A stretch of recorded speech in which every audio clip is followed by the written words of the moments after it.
Good evening, Helen.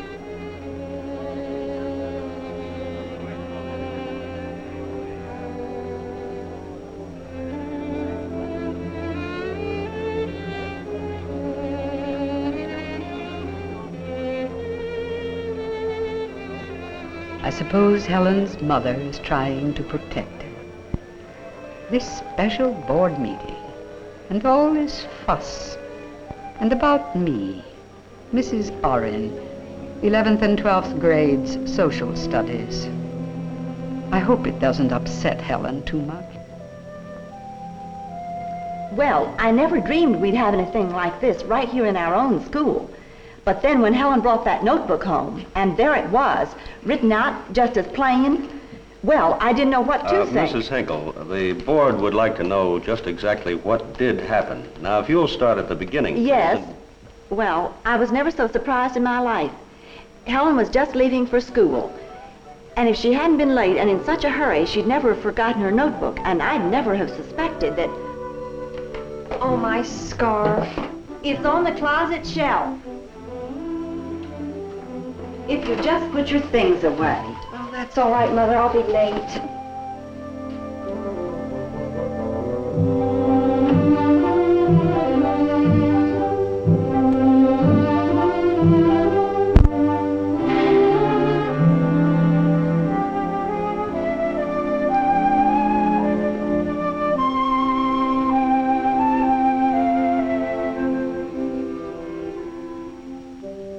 Social Studies, Helen Hinkle, 12B.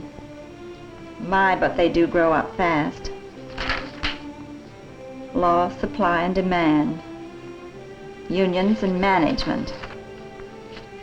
Government ownership and capitalism. Church and state. Systems of government. Monarchy, democracy, communism. Communism.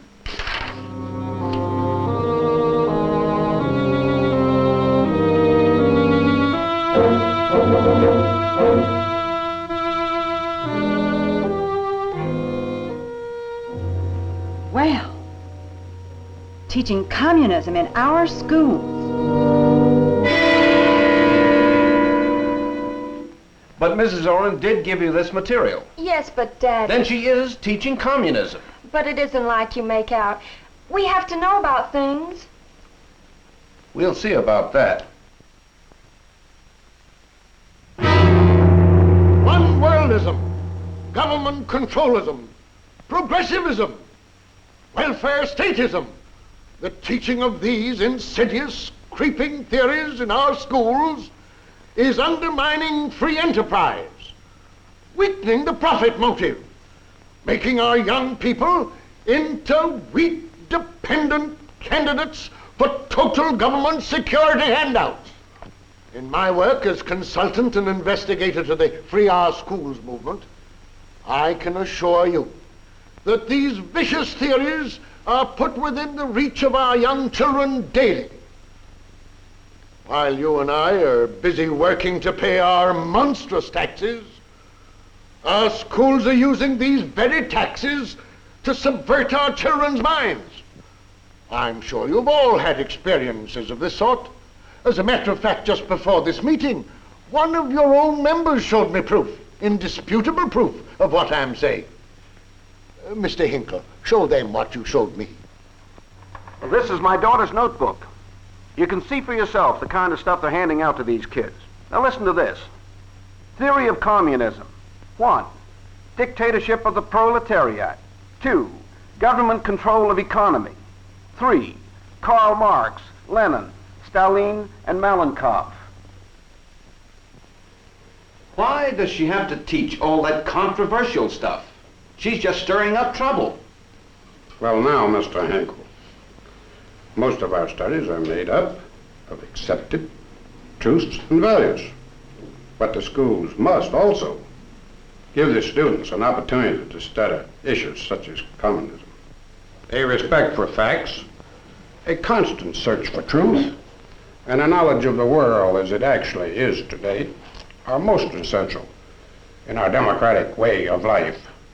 I have every confidence in Mrs. Orrin's teaching. Well, this is a lot of fine talk, but we want to question that teacher. And if you don't have her in here so that we can get at the facts, then we'll take it to the board.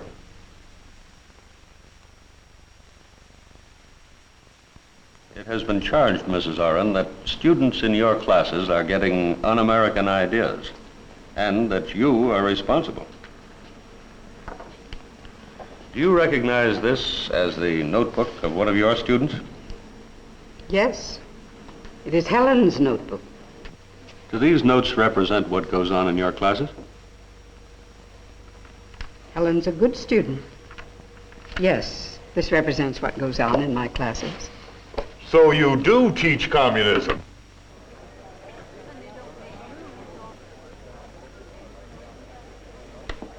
Mrs. Oren, will you explain? Well, I teach about communism. I'd rather say that we study about it. I feel an obligation to help my students find out everything which affects their lives. And I think you will all agree that communism has affected each and every one of us. If we don't understand all the facts about communism, how can we know how to fight it? You do teach communism, then? Of course I teach about communism. I'm not afraid of the word. And I think you will all agree that it is one of the most disturbing influences in the world today. Why is it, Mrs. Oren, that these controversial subjects seem to come up in your classes? If you could all be with me in a 12th grade classroom, try and remember how interesting and new everything is at that age. How exciting every idea, as if no one had ever thought of it but ourselves. There is always a kind of anticipation before class. We have our regular assignment, of course, but you never know how these fresh young minds will grapple with it, get at the meat. Take the situation that came up just last week. There was Howard Lang and Joe Kendricks. They're both smart boys. Howard's father is an accountant for a local company, while Mr. Kendricks is very active in the union there. It was in economics. All right, Joe? The law of supply and demand means that in a free economy, the supply of goods and the demand for those goods will automatically set the price. But the people who work in factories are selling their work, and sometimes there are more people willing to work than there are jobs. And then if you let wages be set by the law of supply and demand, the workers wouldn't make enough money to live on. That's why they organize. There we have a typical situation. What would you have a good teacher do? How would you have her use this real interest to help students learn? Howard? The workers would be better off without a union. Every employer wants his workers to be satisfied. Union bosses just keep things stirred up enough so they can keep their union jobs. Now I knew that both Howard and Joe were expressing attitudes they learned from their parents. And certainly it's not a teacher's place to say that one is right and the other wrong. But you do want them to learn and to think. This is the purpose of all our teaching. Well, Joe agreed to report on management's viewpoint, and Howard to report on unions. All the rest of the class decided to find out what management and the workers had in common. Information was the first thing the class needed. Some could be gained from books, newspapers, magazines. Joe visited and talked to some of the local factory managers. And Howard visited union headquarters. In the discussion a week later, Joe had a much better understanding of management problems, and Howard had actually talked with a union leader. By gathering and evaluating information, they learned to make sound judgments. I think that every member of the class sees that both labor and management have much to gain under our competitive, free enterprise economy. Well, I guess you handled that all right. But it seems to me, Mrs. Orrin, that perhaps you have a particular liking for these, controversial subjects. It is true that in the social studies, such as history, economics, government, there are many differences of opinion. But most teachers run into the same kinds of problems. Take our biology class, for example. But what I don't understand is how these animals could have been on Earth millions of years before man, and the Bible says the whole Earth was created in only 6 days.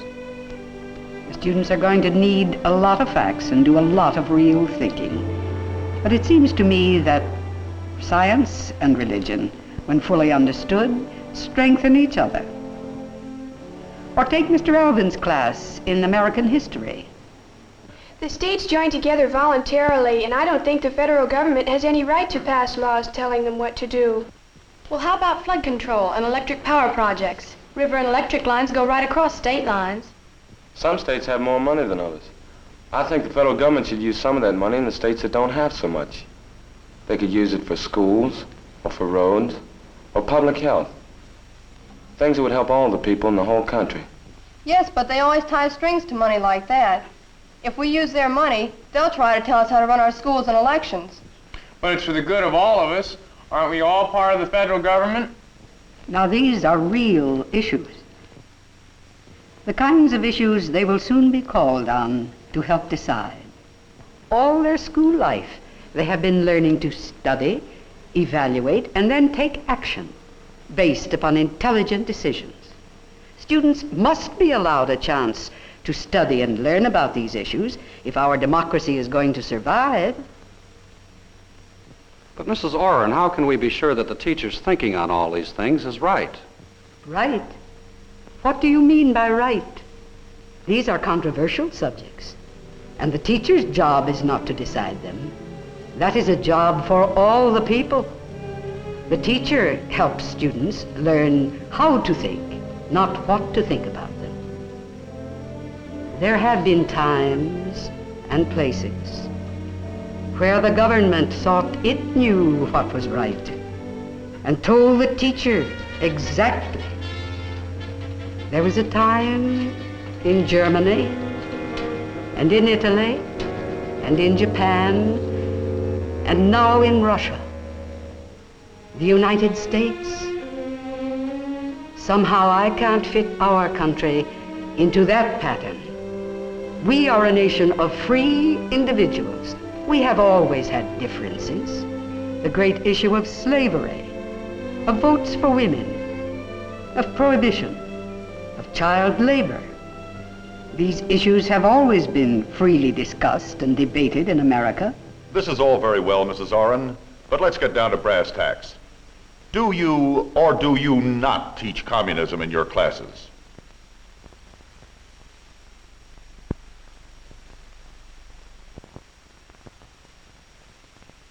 I teach about communism.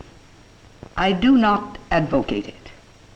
I am not afraid of our citizens' decision on communism if all the people could know all the truth about it, the real dangers it presents to our free and democratic way of life. Let's not quibble. Teach communism, teach about communism. We want to know what you teach, what books you use, how you teach it. Communism is a fact, a problem in the world today. I know that the subject is going to come up in my classes, and I'm prepared for it. We ought to stop fooling around with talking diplomacy and show the communists we mean business. I think the United States has got the stuff to do the job alone. And when it does come up, I usually find the students are full of emotion, fear, anger, bewilderment. To let a debate develop at this point would not help the students learn. They would only be arguing, exchanging ignorances. The first thing we must do is to get all the information. We can begin by finding out something of the Russian people and their history, the poverty and ignorance under the czars, which made any change seem one for the better. From current news and magazines, we can follow the words and the activities of the present-day communist government. and see that where hunger, poverty, and ignorance exist, communism can seem a change for the better. We can study the theory of communism and learn how its present masters have used the ingredients of terror and obliterated the most elementary rights of free men. We can use the works of communists themselves, and knowing the source of the material, can see the distortions which the communist can give to the simplest facts. I'll read you a quotation from a communist book. This is what the communists say about our public school system. The whole American school system acts in the spirit of a militaristic program. The syllabuses and textbooks in American schools are imbued with racist ideology and teach hatred to everything outstanding and advanced. The word peace is forbidden in American schools. And finally, we can intelligently compare communism with our own form of government.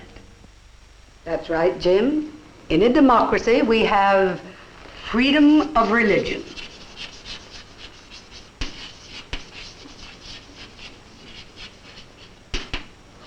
Now, what does communism do about religion? Communists say religion is the opiate of the people. The government is atheistic, and it does everything it can to discourage people going to church.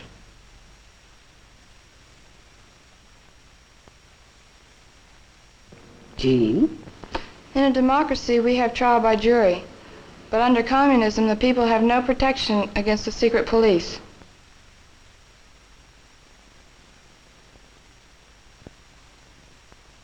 Ruth? In our country, we have a secret ballot. Under communism, the voter doesn't have any choice. He has to vote for the Communist Party, which is the only one on the ballot.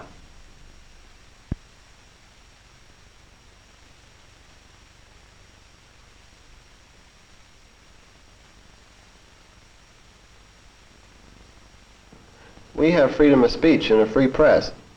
Communist newspapers and radio are all controlled, and they don't dare say anything against the Communist Party. Under communism, the teachers can only teach what conforms to the communist ideology, while we have freedom to learn all sides of the question.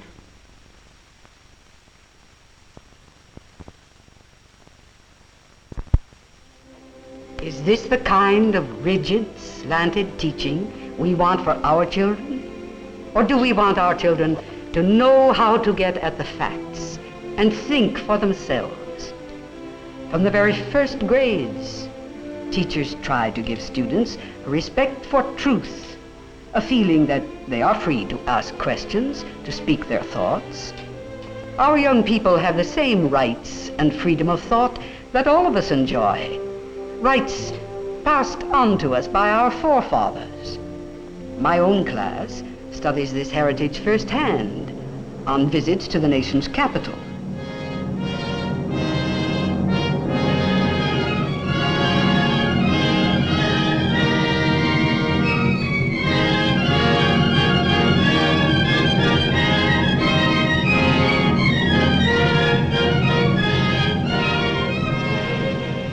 They learn that the men who signed the Declaration of Independence risked lives and fortune that we might fear no tyrant.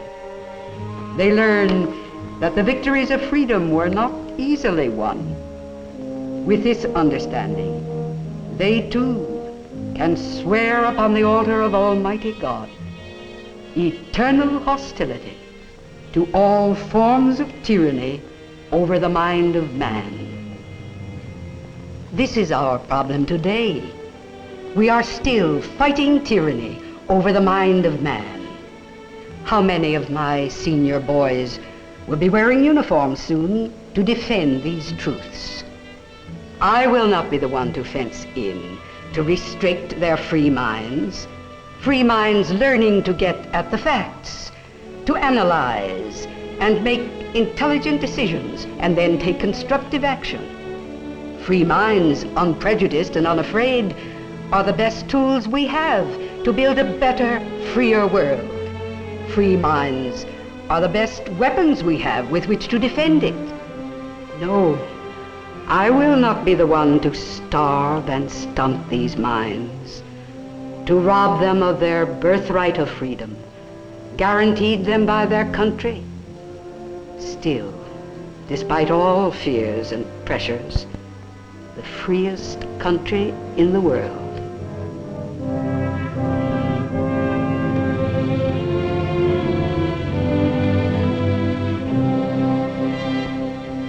I think I've said all I can say.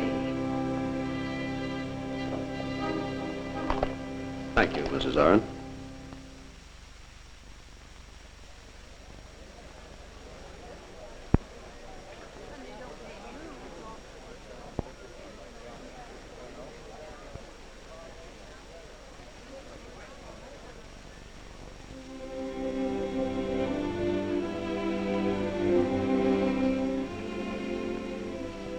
The school board's meeting late tonight.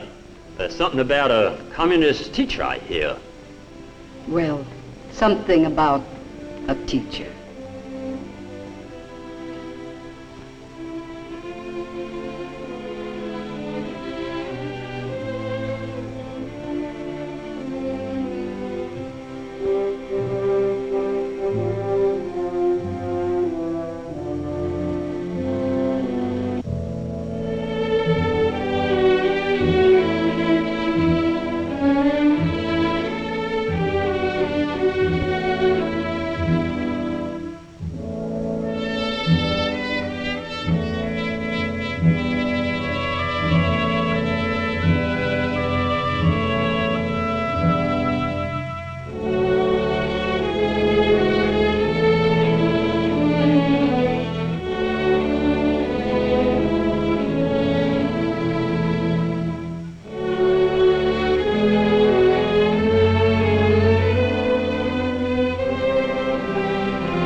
Even Jimmy, sitting there chairing that meeting tonight. I almost called him Jimmy. Surely he knows me better than to think.